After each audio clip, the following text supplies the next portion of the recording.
Madame, Messieurs, bonsoir. Que pensez-vous de ce qu'on appelle désormais guerre entre le pouvoir de Félix Tshisekedi et les évêques de la Cinco, le cardinal Ambongo particulièrement? Que pensez-vous de cette guerre? Le président de la République estime qu'il y a des politiciens en robe et de l'autre côté, il y a Ambongo qui réplique. Nous allons en parler dans cette émission. Nous recevons pour vous le professeur André Mbata pour parler de la Constitution.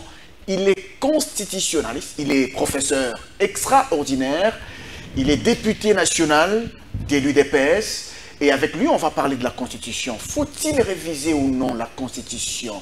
Et s'il faut la réviser, qu'est-ce qu'il faut faire exactement? Faut-il peut-être réviser la Constitution et demander au chef de l'État de ne pas briguer un troisième mandat? La question sera posée tout à l'heure au professeur André Mbata. Professeur, bonsoir. Bonsoir. Bonsoir et merci de m'avoir invité. Merci. Je me sens bien de retour sur ce plateau de Congo Web. Merci. Ça faisait très longtemps qu'on vous a eu sur ce plateau. Effectivement. C'est un réel plaisir pour moi de vous avoir dans ce premier numéro de l'année 2025. Alors, professeur, avec vous, on va parler de cette question de la Constitution. Plusieurs fois, professeur, vous êtes passé dans les médias pour dire que la Constitution congolaise était la meilleure. Et après, aux États généraux de la justice, vous avez dit qu'elle n'était pas intouchable. Pourquoi ces deux concepts? Meilleur, mais pas intouchable. Merci pour la question. Je crois que la présentation devait être complète. Je suis professeur extraordinaire à l'Université d'Afrique du Sud. Ah, ok. Je suis professeur ordinaire à la faculté de droit de l'Université de Kinshasa. Et je suis secrétaire permanent de l'Union sacrée de la Nation. Ah, le secrétaire permanent de l'Union sacrée de la Nation, la plateforme présidentielle. Voilà. Ah. Donc je suis heureux de me retrouver ici. C'est sûr qu'on va répondre à plusieurs questions. Plusieurs de vos téléspectateurs vous en ont posé plusieurs. Je suis là pour y répondre. Vous parlez effectivement de la Constitution. Je dis il y a effectivement... Meilleur, mais pas intouchable. Je dis il y a quelques années, en brandissant la Constitution elle-même, que la Constitution de 2008 était comparativement à la Constitution de la loi fondamentale du 19 mai 1960 et comparativement à la Constitution du 1er août 1964 qu'on appelle communément la Constitution de Luluabourg, comparativement à la Constitution du 24 juin 1967 qu'on appelle également la Constitution révolutionnaire, eh bien je disais que cette Constitution de 2006 était meilleure que celle-là. Mais je n'avais jamais dit qu'elle était intouchable. Bien sûr que sur les réseaux sociaux, les internautes, les spécialistes de TikTok, de Facebook ont voulu travestir la vérité. Mais voilà ce que j'avais dit. Elle était meilleure comparativement à ce texte-là, mais elle n'était pas intouchable et qu'elle pouvait, dans tous les cas, lorsque le peuple l'a décidé, elle pouvait faire l'objet d'une modification. Le problème, c'est votre activisme a toujours parlé de cette constitution à travers une organisation, si c'est IDGPA. À travers cette organisation, vous parlez beaucoup plus de cette constitution. Peut-être les gens ont peut-être vu en vous cette volonté de pouvoir garder cette constitution et de ne pas la toucher. Non, c'est-à-dire, j'ai dit que la meilleure, mais on pouvait encore, comparativement aux autres, il y a toujours quelque chose de nouveau qu'on peut y ajouter. Effectivement, vous faites allusion à une organisation qui est bien connue, c'est mon institut, l'Institut pour la démocratie, la gouvernance, la paix et le développement en Afrique. Donc depuis plusieurs années, nous publions sur la Constitution, nous organisons des conférences sur la Constitution. Voilà, vous en avez dernièrement. C'était le 18 février 2024. Vous savez, en ce qui m'étonne, c'est quoi? C'est que les Congolais ne lisent pas. Plusieurs ne suivent même pas l'actualité. Cette année même, ou l'année qui s'est achevée, parce que nous sommes en 2025, nous avons organisé au Palais du Peuple, pour que personne ne dise qu'il n'était pas averti.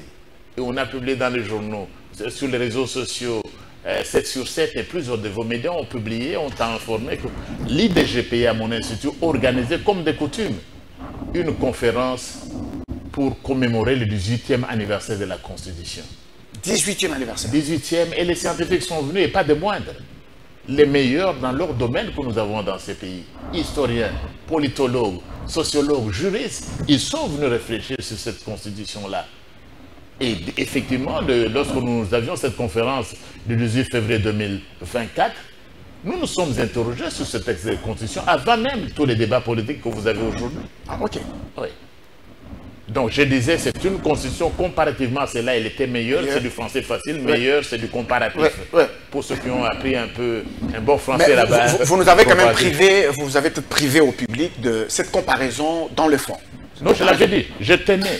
Je disais, dans le fond, je ne suis pas allé dans les détails, mais je dis, bon, cette constitution que je tiens dans mes mains, parce que plusieurs gens se sont gargarisés. Ils se sont amusés à publier, voilà, le pauvre Mbata s'est contredit. Je ne me suis jamais contredit. Je l'avais soulevé. Et je disais exactement ceci. Cette constitution est au jour d'aujourd'hui, c'est le français quand même, la meilleure. Au jour d'aujourd'hui, j'avais dit, je l'avais répété d'ailleurs aux États généraux de la justice, qu'elle n'avait jamais été, je n'avais jamais dit qu'elle était intouchable. Et d'ailleurs, en droit constitutionnel, il n'y a aucune constitution intouchable. Ah, il n'y a aucune constitution intouchable. En droit constitutionnel. En droit constitutionnel, il n'y en a pas. Il n'y en a pas. Prenez par exemple même le texte de la 5e République française. Nous en sommes maintenant à la Constitution de 58. Mais il y a eu la 4e République, il y a la 3e et la 1re République. Prenez la Constitution américaine. 28e amendement, 27e, 26e, 25e. C'est pour vous dire quoi? Il n'y a jamais eu en droit constitutionnel de constitution intouchable. Ah, ok. Alors, mais lorsque vous organisez ce genre de colloques, ce genre de colloques à travers cet institut, c'est quoi exactement votre objectif? L'objectif n'est pas de garder cette constitution intacte, ou l'objectif est de pouvoir ouvrir un débat à une éventuelle... L'objectif, vous savez, la constitution, c'est l'œuvre d'un peuple. C'est elle qui régit l'organisation et le fonctionnement d'un pays. C'est dans tous les cas, appeler les Congolaises et les Congolais que nous sommes à se pencher d'abord, à connaître le texte. Parce que beaucoup de gens ne connaissent pas la Constitution. Sur les réseaux sociaux, et je suis désolé, même les journalistes, les hommes des médias qui animent des émissions, ce n'est pas votre cas. Mais parfois, ils ne connaissent qu'un article de la Constitution. Et ils vous appellent à un débat, vous allez faire quoi? C'est pour d'abord que tout le monde se pénètre de ce texte, de la loi fondamentale. C'est seulement quand on le connaît qu'on peut l'améliorer. Si on ne le connaît pas, on ne peut pas l'améliorer. Il faut d'abord la connaître pour l'améliorer. Pour l'améliorer. Vous savez même, parce que vous parliez des évêques tout à l'heure, mais la Bible est claire. Mon peuple meurt faute de connaissance. Donc l'ignorance, c'est le plus grand péché. Il faut que les gens, les citoyens connaissent les textes qui les régissent. Et alors ils peuvent penser à son amélioration. On va rentrer dans le débat d'actualité. Alors, vous avez dit que la Constitution est meilleure, mais pas intouchable. Mais le mot intouchable, vous le placez dans quel concept entre les deux concepts qui font débat au pays, révision ou changement de la Constitution? Encore une précision là-dessus, Ambroise. Vous posez une bonne question. Je suis professeur de droit constitutionnel. Et souvent, les gens ne le savent pas. Ils croient que c'est de l'orgueil. Ce n'est pas de l'orgueil. Je suis professeur extraordinaire. Ça signifie quoi? J'ai formé plus de 20 professeurs. Ah, vous avez formé? Moi, j'ai produit plus de 20 personnes qui sont actuellement doyens dans les universités africaines. Oui, parce qu'on vous attaque souvent. Hein, vous comprenez? On vous attaque, on m'attaque où? On vous attaque, on pose des questions. Est-ce qu'il a publié un ouvrage? Mais ils ne lisent pas. Qu'ils mettent seulement le nom de professeur André Mbatamango sur Google Scholar. Google Scholar, ça signifie en anglais les chercheurs, les savants. Mais tout le monde a l'Internet. Tout le monde a WhatsApp. Allez tout simplement, même au moment où je parle, allez sur Google. Google Scholar, mettez André Mbatamango professeur et vous allez voir combien de pages sortent. Donc les gens ont des téléphones, ils ne savent même pas consulter le WhatsApp ou le Facebook. Prenez seulement le nom de professeur André Mbatamango, mettez sur Google Scholar. Donc voilà, j'ai produit 20 professeurs. 20 professeurs d'université sur le continent. Dirigé plus de 20 thèses. Et vous en avez combien? Vous pouvez circuler dans nos rues, vous allez trouver combien de professeurs qui ont formé une vingtaine d'autres professeurs, vous en avez? Donc je suis doctrinaire. Ces concepts-là, révision et les changements, ce sont les doctrinaires, c'est nous qui les faisons. Ah, ok. Vous les comprenez mieux que quiconque. C'est nous-mêmes qui les forgeons. À comprendre, c'est nous-mêmes qui les forgeons.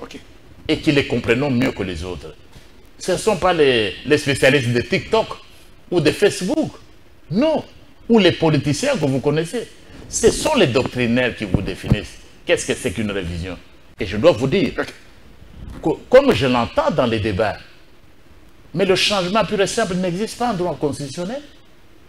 Ah, ok. Non, il n'y a jamais eu un cas, ou rarement des cas, où vous prenez une constitution, Vous la déclassez totalement et vous prenez une autre. Non, c'est rare ça. Ok. Parce qu'il y a toujours des dispositions qui reviennent. Oui. Effectivement. Alors qu'est-ce que vous appelez changement? Ok. Vous avez par exemple, vous êtes des médias de la presse, mais la liberté d'expression, vous croyez parce qu'on va changer, on enlève la liberté d'expression? Exact. Le droit à la vie, le droit à la propriété privée, le droit d'association, le droit à une justice indépendante. Vous croyez qu'on va totalement changer ça? Non. Alors, mais il faut mettre qui ça emporte le mot changement? Qui emporte le mot changement dans le débat? Et il faut entrer ça. Je crois que beaucoup de gens devaient être formés. Il ne faut pas parler de concepts qu'on ne maîtrise pas. La plupart des gens devaient venir auprès des professeurs de droit constitutionnel, s'informer d'abord. Vous vous informez et après vous venez nous poser des questions. Parce que qu'est-ce qu'on constate dernièrement, ces derniers temps? La dernière question, prof, changement ou révision? La personne ne sait même pas ce que c'est qu'un changement. Et vous avez des pays comme la Suisse. On vous parle de révision partielle et révision totale. De la Constitution. Révision partielle et révision totale. C'est que nous n'avons pas ici. Donc, ce sont des concepts qui sont forgés et à la base, il y a des doctrinaires. Des doctrinaires, des spécialistes de droit constitutionnel. J'ai toujours dit ceci. Vous allez continuer, vous seriez en train de demander aux Congolais de ne plus utiliser le mot changement, par exemple, dans les débats. Non, il faut le mettre entre guillemets, pas dans le sens où ils l'entendent. Qu'on prend toute une constitution, on la change totalement par une autre. Non, ils doivent oublier ça. Et lorsque vous allez dans un média, la question qu'on vous pose, prof, changement ou révision, et la personne ne comprend pas. Donc, il faut mettre ces points-là sur les i. Et ici, vous parlez à un spécialiste de la question, je l'ai souvent dit. Tout le monde n'est pas juriste. Et tout juriste n'est pas constitutionnaliste. Mais lorsque dans un pays, tout le monde se veut constitutionnaliste, mais ça là, on va vers l'hécatombe. On revient alors à l'essentiel. Posez-moi la question, qu'est-ce qui intéresse spécialement vos téléspectateurs? Oui. Alors, mais maintenant par rapport à la révision, parce que c'est une question qui fâche. Une question qui fâche par rapport à la révision. Les gens sont peut-être d'accord avec la révision, mais le problème, c'est qu'ils ne veulent pas voir le président actuel revenir au pouvoir, toucher par exemple à l'article 220 pour briguer un troisième mandat. C'est la question qui fâche. Parlons de la révision Ambroise. Tout le monde n'est pas d'accord. Il y en a qui vous disent qu'on ne peut même pas toucher à la Constitution, pas de révision ni de changement. Je crois que vous avez suivi l'un de nos opposants. Et qui n'est populaire que sur les réseaux sociaux du reste. Parce qu'il n'a pas de député. Il a dit pas de changement, on ne peut même pas y toucher. Vous l'avez suivi. Donc, tout le monde n'est déjà pas d'accord sur là-dessus. Or, la révision constitutionnelle, elle est prévue par les textes. L'article 218 parle de la révision constitutionnelle. L'article 219, l'article 220. Il y a au moins 3 articles qui parlent de la révision constitutionnelle. Elle est prévue par le texte. Et c'est clairement dit là à l'article 218 qui peut initier une révision constitutionnelle. Et c'est bon. Vos émissions ont également un caractère pédagogique. Effectivement. Qui peut initier une révision constitutionnelle dans ce pays? 1. Le président de la République. 2. Le gouvernement après en avoir délibéré en Conseil des ministres. 3. La majorité de chacune des 2 chambres du Parlement, c'est-à-dire l'Assemblée nationale et le Sénat. 4. Une fraction de 100 000 personnes qui s'expriment par voie de pétition. Il n'y a que ces groupes-là. Ce n'est pas une église qui peut initier une révision constitutionnelle. Ce n'est pas un parti politique. Ce n'est pas un TikToker, un influenceur. Ce n'est pas un média. Il n'y a que ces 4-là. Lorsqu'ils prennent l'initiative, cette initiative est déposée au niveau de l'Assemblée nationale. C'est le Parlement du Rég qui juge du bien fondé. Qui juge du bien fondé. Du bien fondé d'une initiative de révision constitutionnelle. Mais ce n'est pas une église qui va juger. Parce que j'entends souvent des questions. Quelle opportunité? Mais qui peut juger? Même l'initiative du président est jugée par le Parlement. Dans le cadre de la révision constitutionnelle, c'est le Parlement qui juge du bien fondé. Ce n'est pas une église. Ce n'est pas une ONG. Et heureusement, notre peuple m'a fait l'honneur de m'élire également comme député national, donc je représente également la nation à cette qualité-là. Donc il n'y a que nous, au Parlement, qui jugeons du bien fondé. Ne posez pas trop de questions. Mais quelle opportunité? Vous allez la poser à qui? C'est la question que je voulais poser justement au niveau de l'opportunité. Ce n'est pas n'importe qui peut juger l'opportunité. Ce n'est pas vous, malheureusement, avec tout le respect que je vous dois. C'est le Parlement qui juge du bien fondé. Je vous aime bien. C'est le Parlement. Et écoutez, à la majorité. À la majorité de membres du Congrès. Oui, elle juge du bien fondé. Et la révision définitive lorsque l'initiative est approuvée par référendum. Mais attention, il n'y a pas lieu de référendum si le Parlement le décide à la majorité des 3/5. Ah, là, il n'y a plus de On ne va même pas au référendum. C'est ce qui s'est passé en 2011 d'ailleurs. Il y a une Avec révision constitutionnelle dans ce pays. Les 2 tours. Oui, il n'y a pas eu que de 2 tours. On a touché même à l'article 220, dont on parle tant. On a touché à l'article. La révision constitutionnelle de 2011 a touché à l'article 220, dont tout le monde parle tant. Est-ce que vous pouvez nous en dire plus, professeur? Comment a-t-on touché à Mais l'article 220? on a touché à l'article. Qu'est-ce qu'on a fait exactement? On dormait, on se réveillait aujourd'hui. Ah bon? Mais on a touché à l'article 220. Pourquoi? Parce que l'article 220 dit ceci. Ouais. Il y a des matières qui ne peuvent faire l'objet d'aucune révision constitutionnelle. Ouais. Parmi ces matières, il y a l'indépendance du pouvoir judiciaire. Oui. Et l'article 149 prévoyait que le pouvoir judiciaire était indépendant, évidemment, mais il était composé, il comprenait les cours et tribunaux et le parquet attaché près de ces cours. Et en 2011, on a détaché le parquet du pouvoir judiciaire pour lui enlever son indépendance. On l'a rattaché à l'exécutif. Bon, il est maintenant le parquet sur les institutions du ministère public. Donc, la révision constitutionnelle de 2011 a déjà touché au fameux article 220. Mais on n'a pas vu venir ça. Mais on n'a pas vu venir. Les gens s'occupent beaucoup plus du mandat présidentiel. Mais vous parlez à un constitutionnaliste, ce n'est pas des moindres. On a touché à l'article 220, vous étiez où? C'est une jurisprudence? Nous étions où? Non, je ne suis pas là. Donc on peut aujourd'hui réviser sans passer par des conciliabules. Le Parlement, ça suffit. On l'a fait en 2011 déjà. Et il n'y a pas que ça. Je voudrais vous dire une chose, parce que vous parlez de l'Église ici. Lorsque cette constitution est adoptée par référendum organisé du 18 au 19 décembre 2005, elle est promulguée par l'ancien président, le président Kabila, le 18 février 2006. 2 semaines après, il y a une organisation qui est entrée dans l'histoire de ce pays pour demander la révision. C'était la CENCO. La CENCO. La CENCO est entrée dans l'histoire de ce pays comme la première structure à demander une révision constitutionnelle. Cette constitution-là de 2006. Cette constitution, la première organisation à demander sa révision, c'était la CENCO. C'est la même CENCO qui la protège. Bon. Qui ne veut pas qu'on la touche. Je dois vous dire, c'est le 14 par une lettre de la conférence épiscopale, du comité permanent. La lettre était intitulée, comme d'habitude, Lévono et Baptisson, référence à Némi. Et qu'est-ce que la CENCO disait là-dedans? C'est une tâche prioritaire. J'ai dit les mots. C'est une tâche prioritaire du premier Parlement de revoir des amendements. Du premier Parlement issu des élections de 2006. L'une de ces tâches prioritaires pour la CENCO, c'était de réviser la Constitution. Ah bon? Et j'ajoute. Non, je n'ajoute pas. Je me réfère à la CENCO. La CENCO dit c'est vital pour l'avenir du pays, sur le plan politique et économique. C'était la CENCO. Ce qui était vital, le mot vital est important. Je le mets entre guillemets. Ce qui était vital, ce n'était pas le social pour la CENCO. Ce qui était vital, c'était la révision de la Constitution. C'était la révision de la Constitution. C'était vital pour l'avenir du pays sur le plan politique et économique. C'était la CENCO et là vous êtes curieux. Alors comment comprenez-vous le fait qu'aujourd'hui la même CENCO s'oppose à cette initiative? Posez-leur la question, s'ils sont dans la constance ou pas. C'était la première institution dans l'histoire à demander une révision de la Constitution. Alors il y a une forme de... Et alors, mais il n'y a pas que ça. Il y a eu cette révision de 2016 et de 2011. Il y a même certains politiciens qui sont plus populaires sur vos plateaux, dans les réseaux sociaux auprès du peuple, et qui ont même déposé des propositions de révision constitutionnelle. J'étais premier vice-président de l'Assemblée nationale. L'un d'eux a déposé une proposition de révision constitutionnelle.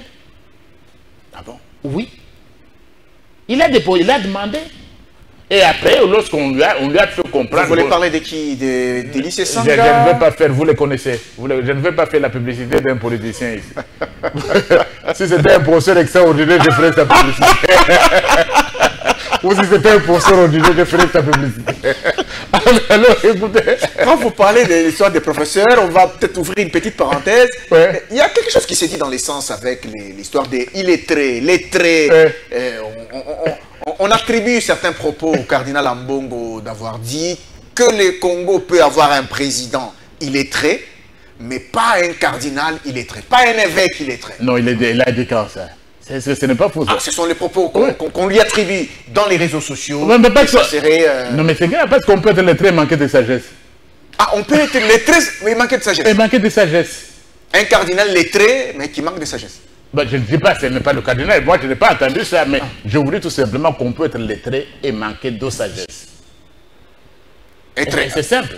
Et ça ne signifie rien. Je préférerais encore un illettré, entre guillemets, qui est sage, à un lettré, entre guillemets, qui manque de sagesse. Ah, ok. Oui. Oui. Qu'est-ce que c'est que le lettré? Et puis, d'ailleurs aussi, bon, ce n'est pas le professeur extraordinaire que vous allez... Parce que le professeur extraordinaire sera dans tous les cas plus lettré qu'un cardinal. Hein? Il n'a pas le niveau d'un cardinal. Il est le cardinal à sa manière. Donc ne m'emmenez pas dans ce domaine-là. Hein? Il n'est pas professeur d'université. Non, non, ne m'emmenez pas. Dans tous les cas, moi je n'ai pas entendu. On peut avancer. Moi je n'ai pas entendu ce que vous dites, mais je suis en train de vous le dire. Vous êtes catholique? Oui. Vous êtes catholique? Moi je suis catholique, je peux le dire. Je suis un ancien séminaire, c'est pas que vous parlez de cardinal. Vous avez été au séminaire? Mais je suis entré au séminaire avant le cardinal. Avant lui? Oui. Le cardinal Ambongo? Pourquoi vous voulez dire... Moi, je suis entré dans un séminaire avant les cardinaux, les évêques et les monseigneurs que vous connaissez. Y compris le cardinal que vous avez. Ah bon? Oui. Bon, vous aviez jeté l'éponge. Donc, vous seriez devenu... Donc, j'ai lu la Bible, on m'a appris la Bible avant le cardinal ou l'évêque ou tout autre dont vous parlez.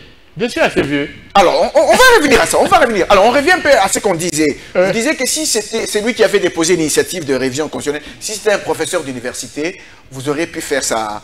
Non, non, pas de publicité. Si c'était un professeur ordinaire de mon niveau. Dans tous les pays de professeur, nous avons... Donc, c'est un revirement. Lequel? C'est un revirement, le fait que... Oui, mais c'est son droit, c'est son droit. Il avait demandé une révision. J'étais premier vice-président, on n'a pas dit ça. On ne pouvait pas réviser pendant que le pays était en état de siège ou état d'urgence. Effectivement, il y a des gens qui posent des questions. Mais ce qu'on peut dire autour de ce débat, c'est ceci.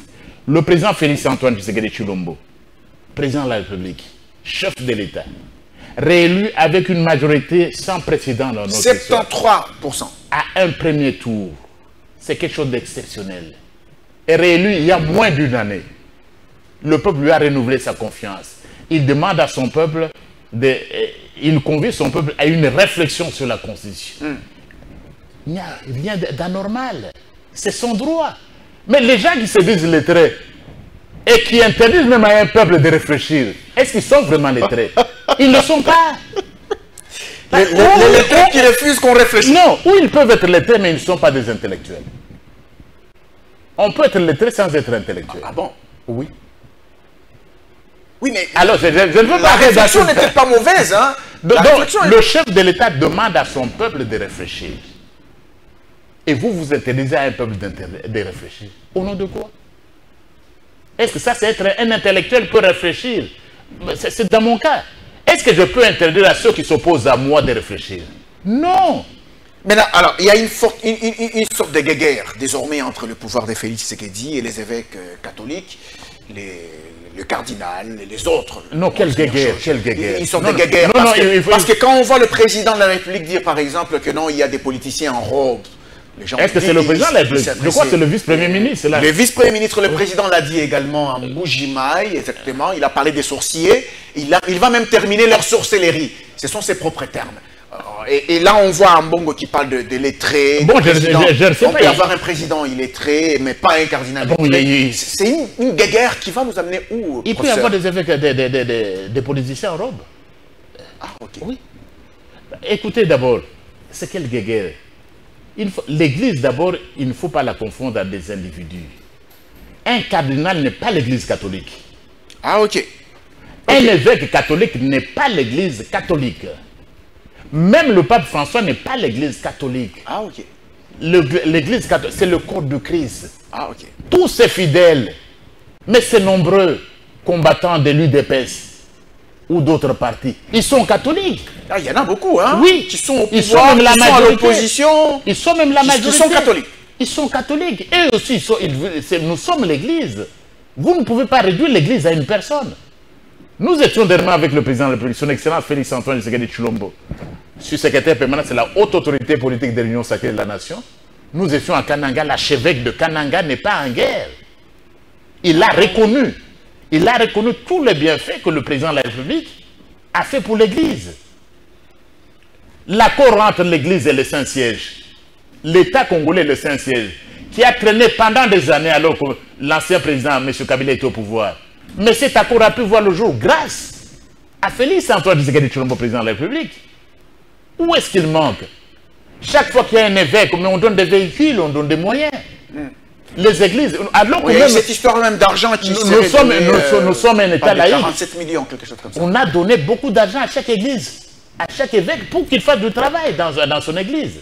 Les autres ne le reconnaissent pas. Est-ce une sorte de corruption pour qu'ils laissent le pouvoir libre cours à faire tout ce qu'ils veulent? Non, ce n'est pas leur rôle. Leur rôle, ce n'est pas s'occuper du pouvoir. Le rôle de l'Église, c'est prêcher la bonne nouvelle du royaume des cieux. Ce n'est pas faire la politique. Vous êtes chrétien. Quelle est la mission de l'Église? La mission de l'Église, ce n'est pas monter sur tous les hôtels lorsqu'il y a un politicien qui parle. Le président de la République s'exprime, vous prenez, vous demandez une conférence de presse. Un vice-premier ministre s'exprime, vous demandez d'aller sur Top Congo ou d'autres. Ce n'est pas ça la mission de l'Église. Mais l'Église est en train de divaguer. Quelle est la mission prophétique de l'Église? Et on ne parle de la mission prophétique de l'Église. Et quand on parle, il n'y a même aucun verset biblique qu'on cite. Ah, il n'y a aucun... Il n'y a même pas une référence à la Bible. C'est quelle mission prophétique? On ne lit aucun verset biblique. Quel verset et on commence à parler politique. On parle politique, c'est ça la mission de l'Église? Dans la Bible, non, moi, je n'ai pas appris ça au séminaire. Ah, ok. Non. Ouais. Non. Vous n'avez pas appris ça? Non, je n'ai pas appris ça. Donc c'est qu'un fond, c'est autre chose. Non. Quelle mission prophétique? La mission prophétique, ce n'est pas prêcher le chaos. L'Église est porteuse de la bonne nouvelle du royaume. La bonne nouvelle du royaume. Mais des prélats qui deviennent des annonciateurs de la mauvaise nouvelle, ça c'est... On dit d'eux que ce n'est pas une première pour l'Église catholique au Congo, depuis Mobutu. Oui, mais ça a toujours été ainsi. Mais vous pouvez changer. Vous pouvez changer. On n'a pas dit que vous pouvez... Vous savez, ce n'est pas faire le mal qui est un problème, c'est persévérer dans le mal. Vous parlez de la révision tout à l'heure. Ouais. Mais la France a révisé la Constitution cette année. La République française, pour introduire un seul article. Juste un seul article, oui. C'est permettre aux femmes d'avorter à n'importe quel moment. Alors qu'avorter chez nous, à 8 mois, mais ce n'est plus un fœtus, c'est un enfant, c'est un meurtre. La France a révisé. Mais vous n'avez qu'un seul cardinal. En France, il y a combien de cardinaux? Il y a combien d'archevêques en France? Pourquoi ils n'ont pas parlé? Alors, comment est-ce que vous estimez, vous constatez ça, ce qui s'est passé en France? Non, même partout, mais le pape est en Italie. Le pape, le chef de l'église catholique, entre guillemets, il est en Italie. Vous entendez le pape? Chaque fois que le gouvernement italien fait une déclaration, le pape, le souverain pontife, s'exprimer. C'est lui le chef. Oui, mais ici chez nous au Congo, on a eu quand même ce dialogue de la Saint-Sylvestre, ce qu'on appelle le dialogue de la Cinco en 2018. Oui, mais il faut connaître les barrières. L'église, sa mission, c'est de prêcher la bonne nouvelle du royaume. Je vous envoie à travers le monde entier. Prêchez la bonne nouvelle du royaume. Ce n'est pas prêcher la CENI, les élections, prêcher la Constitution. Et d'ailleurs, le problème que nous avons actuellement, c'est lequel, Ambroise? Vous allez débattre avec qui? Mais la Cinco n'a pas un seul constitutionnaliste. Ah. Mais l'opposition dont vous voulez parler, il n'y a pas de constitutionnaliste. Et puis parce qu'on parle de la Cinco, vous avez changé la prière de notre Père il y a moins de 7 ans. Il y a eu quelle consultation? Vous avez appelé tous les... On a changé la prière de notre Père. Mais elle a changé. C'était notre Père qui est aux cieux, et que ton nom soit sanctifié. Et puis, on a enlevé, ne nous soumet pas à la tentation, pour mettre, ne nous laisse pas entrer dans la tentation. Posez-vous la question. Tous ces papes qui ont régné au Moyen-Âge, dans l'Antiquité, ils sont allés en enfer parce qu'ils priaient mal. La prière que nous avons... Et pourquoi? Donc, tous ceux qui ont prié avant. Donc, ils sont allés en enfer. Même ceux qu'on a canonisés, même ceux qu'on a béatifiés sont allés en enfer. Vous les avez corrigés. Non, mais ce n'est pas possible. Et puis, vous avez posé la question. Mais quelle est l'opportunité? Vous me posez la question. Quelle est l'opportunité? Quelle opportunité avait-il à changer la prière de notre Père que nous avons reçu du Seigneur? Hein? Oh, sinon il y aura l'instabilité. Donc, quand on a changé la prière de notre Père, il y a eu l'instabilité. Prof, c'est pourquoi il y a eu une vidéo de vous qui a circulé dans les réseaux sociaux où on dit que même la Bible peut changer. Mais ils l'ont changé. Parce que la prière de notre Père est dans la Bible. Et il n'y a pas que ça. Mais les canons c'est l'équivalent de droit des lois constitutionnelles dans l'Église catholique. On a changé beaucoup de canons. Je vais vous dire une chose. Comme un ancien séminariste. Mais Ambroise, dans le temps, le prêtre, quand il disait la messe, il ne regardait pas les fidèles. Il regardait l'autel. On ne pouvait pas danser, mais aujourd'hui, toutes les danses, on peut danser à l'église. Même le ndombolo, vous pouvez l'amener à l'église. Pour le faire. C'est qu'on a changé. La liturgie a changé. Alors, si la Bible peut être modifiée, à plus forte raison, la Constitution, alors, parce qu'il nous reste peu de minutes, on parle de la révision de la Constitution. Déjà oui, il nous reste peu de minutes. 10 minutes. Oui, vous parlez de quoi? Des dispositions intangibles. Bon, les dispositions intangibles. Est-ce que vous accepteriez une révision, mais sans que Fachi brille un troisième mandat? Mais Fachi ne vous a pas dit ça. Pourquoi vous faites un procès d'intention? Pourquoi vous faites un procès d'intention? Mais c'est que je peux vous dire ceci. Et beaucoup d'autres juristes viendront. Mais je vous dis, tout juriste n'est pas constitutionnaliste. Et beaucoup d'autres constitutionnalistes viendront. Et tous les constitutionnalistes n'ont pas le même niveau. Ah bon? Non, je vous le dis. On est constitutionnaliste, mais avec des niveaux différents. Il y a des généraux, il y a des colonels, il y a des majors, il y a des capitaines. Vous êtes parmi les généraux. Je ne sais pas. Vous en avez formé 20 professeurs. Ah, 20. Je vous dis ceci. Que la majorité de la doctrine des constitutionnalistes disent ceci. Il n'y a pas de clause pour l'éternité.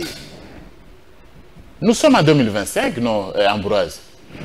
Vous ne pouvez pas décider aujourd'hui, en 2025 par exemple, et s'il n'y a pas eu d'enlèvement, le Christ ne nous a pas enlevés. Parce que je serai aussi enlevé pour faire partie du royaume. Ah, ok. Vous serez enlevé. Je serai enlevé. Alors, si l'enlèvement n'a pas lieu en 2130, vous ne serez plus vivant.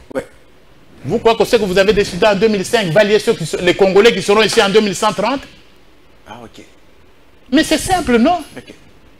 Nous avons décidé en 2005. Vous croyez que ceux qui viendront sur cette terre en 2300, si l'enlèvement n'a pas lieu, ils seront liés? Non!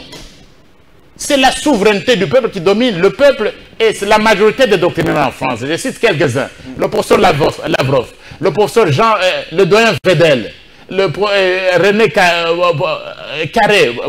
Donc beaucoup d'auteurs disent que c'est là. Si le peuple le décide, le peuple a toujours le droit de réformer sa constitution. Alors, mais nous n'en sommes pas encore là. Nous n'en sommes pas encore là. Si le peuple décide que Fachi reste, si le peuple décide, le peuple décidera. Parce que nous sommes démocrates, non? Pourquoi nous aurions peur du peuple? Et puis soyons aussi prudents. Lorsque le prof Mbata parle, il n'est pas le peuple. Mais je suis un représentant du peuple. Il y a des gens qui ne sont pas élus. Élu député national. J'ai été élu député national. Mais ceux qui sont sur les robes, qui les a élus? Vous avez été élus? Ils ont été nommés. Nommés. Alors, donc je parle au nom de... Mais je ne peux dire, je ne suis pas le peuple. Quand les politiciens congolais parlent, ils doivent faire attention. Dites, je parle à mon propre nom. Mais ne dites pas au nom du peuple. Ah, ok. Vous ne vous exprimez pas au nom du peuple qui a Katumba. C'est souvent le peuple. Le peuple n'a pas besoin de ça. Même quand votre parti n'a même pas... Même quand votre parti n'a même pas un député. Même quand vous-même, vous n'avez pas été élu, mais nommé. Vous parlez du peuple. Ne parlez pas de... Faites très attention. Ah, ok. C'est le peuple qui décide. Mais nous n'en sommes pas encore là. Le chef de l'État, Félix Antoine Tshisekedi Tshilombo, a convié la nation à une réflexion. Il mettra en place une commission interdisciplinaire. Vous voulez venir, adressez-vous au président de la République. Vous pouvez faire partie de la commission. Donc ce sera tout ouvert et le peuple décidera. Est-ce que voyez-vous ce qui est en train de venir à travers le tandem Kabila-Katumbi qui ont fait un communiqué pour dire niet à la révision de la Constitution? Est-ce que vous voyez ce qui est en train de venir? Bon, est-ce que le peuple est dupe? Le peuple est vraiment dupe. Vous savez aussi ce qui est étonnant, c'est quoi? Le Rwanda s'oppose à toute modification de la Constitution. Le gouvernement rwandais interdit au président Félix Tshisekedi de faire de la distraction. Bon, je n'ai pas encore lu... non, il y a plusieurs. Et faites le lien entre le Rwanda et tous ces politiciens qui s'expriment sur la Constitution. Ah bon? Et le Rwanda a le même argument. Est-ce que c'est la Constitution qui vous bloque?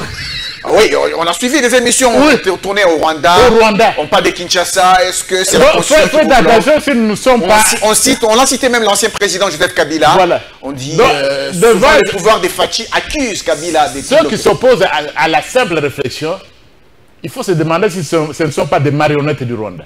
Ok. S'ils ne sont pas des marionnettes du Rwanda, et vous avez cité l'un d'eux, il était dernièrement au Rwanda, alors qu'ici il est courageux contre le président de la République. Le pays est en lambeaux. Il est courageux. Il arrive au Rwanda. Paul Kagame qui tue nos compatriotes de l'Est du pays, qui tue, qui fait violer nos femmes. Il est chez Kagame. Il ne demande même pas une audience pour lui demander d'arrêter ce qu'il fait au Congo. Il commence à le louer, le leadership du président Kagame. Et quand il revient, il traverse la frontière, il devient cet homme-là courageux, qui monte sur les hôtels, qui parle au nom du peuple. On ne peut pas s'amuser avec le peuple. Cardinal, vous parlez du cardinal Mbongo qui était dernièrement au Rwanda. Ah bon? Si c'était lui, bon, il était là. Cette émission ne devait pas être au sujet d'un cardinal lorsque vous interviewez, vous interrogez le professeur des universités. Alors, et cette idée de Martin Fayoulou, qui s'oppose également à ce projet de révision constitutionnelle, mais qui souhaite qu'on tienne quand même une conférence constitutionnelle sous l'égide de l'Église catholique, cette fois-là. Sous l'égide de qui? De l'Église catholique, c'est lui qui propose ça. L'Église catholique, il voit les évêques. Bon, c'est son point de vue. Mais quel Senko a... Parce qu'il a confiance en eux, il peut... bon, il est comme catholique, c'est son droit. C'est son droit, mais je vois très mal... Quelle égide? Quelle égide ils vont faire? Pour nous dire comment, pourquoi ils nous expliquaient. Quand ils avaient chargé le Notre Père, il y avait une conférence constitutionnelle. Hein? Quand on avait chargé le Notre Père, il y avait une conférence constitutionnelle. On demandait à notre opposant de venir sous son égide. Voilà, non. Il faut laisser ça. Il veut être... C'est un citoyen. Et moi, je l'aime bien, c'est un ami. Ici, le président de la République a appelé à une réflexion constitutionnelle. Il est invité.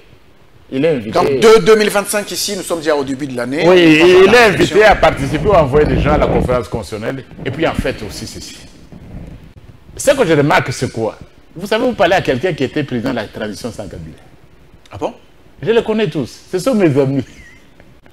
Ce sont mes amis. Donc, l'Église catholique, l'Église doit jouer son rôle. Je ne suis pas venu à cette émission pour parler de l'Église. Oui. Non, s'il vous plaît. Oui. C'est en répondant aux questions. Donc, chacun doit jouer son rôle. Et ici, qu'on laisse notre peuple s'exprimer, qu'on laisse le président de la République diriger la République. Et vous savez, on n'a pas encore fait une année de mandat.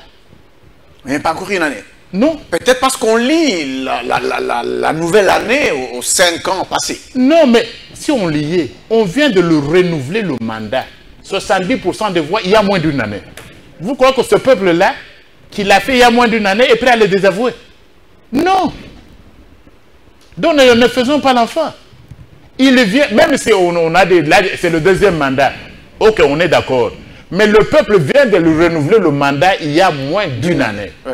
Et son gouvernement a moins de 7 mois. Il l'a reproché à la population de Kananga au Kasaï central en leur disant... Donc, on n'a même pas encore fait une année. Pas encore fait une année. Oui, mais et c'est le président qui se bat pour l'intégrité territoriale.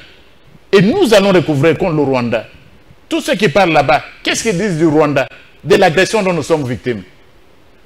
Parce que même ces questions dont nous parlons, vous allez réfléchir sur la Constitution, comment si vous êtes demain, vous devenez une colonie du Rwanda. Vous allez réfléchir où? Et tous ces gens-là ne parlent pas de l'agression rwandaise.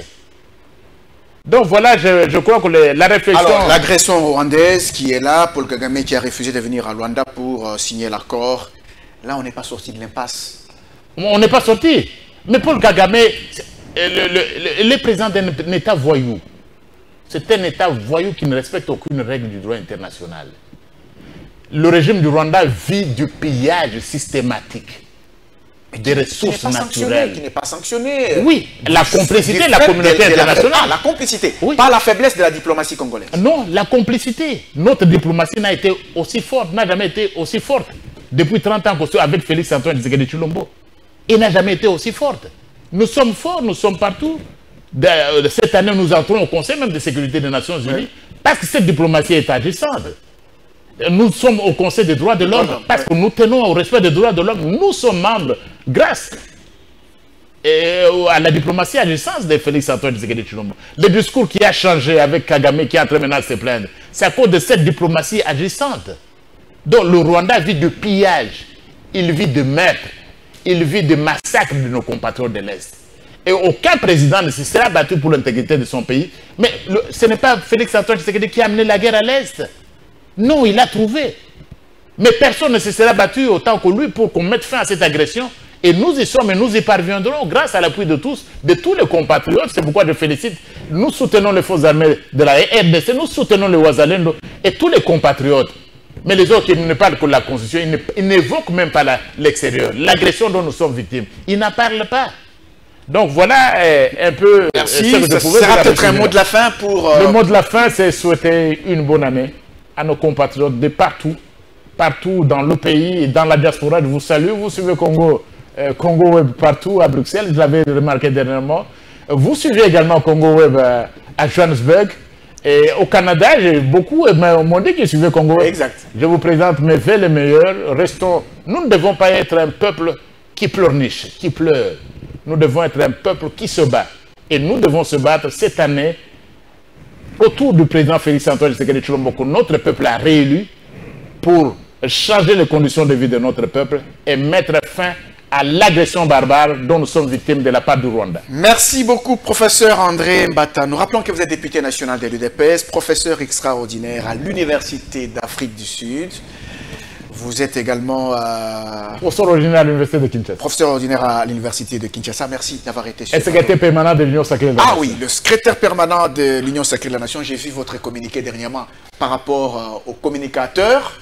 Oui. Vous souhaitez réorganiser les choses. Oui, l'Union Sacrée, quoi que l'on en dise, l'Union Sacrée est en train d'être redynamisée, qu'on ne parle pas... Les gens racontent beaucoup de choses sur les réseaux sociaux, mais l'Union Sacrée, jusque-là, est derrière son chef, sa haute autorité politique, son Excellence Félix Antoine Tshisekedi Tshilombo. Merci. Merci d'avoir été sur ce plateau Table Ronde. Je vous remercie. Merci. Mesdames et messieurs, je pense que vous avez aimé cette émission. Merci à vous de l'avoir suivi.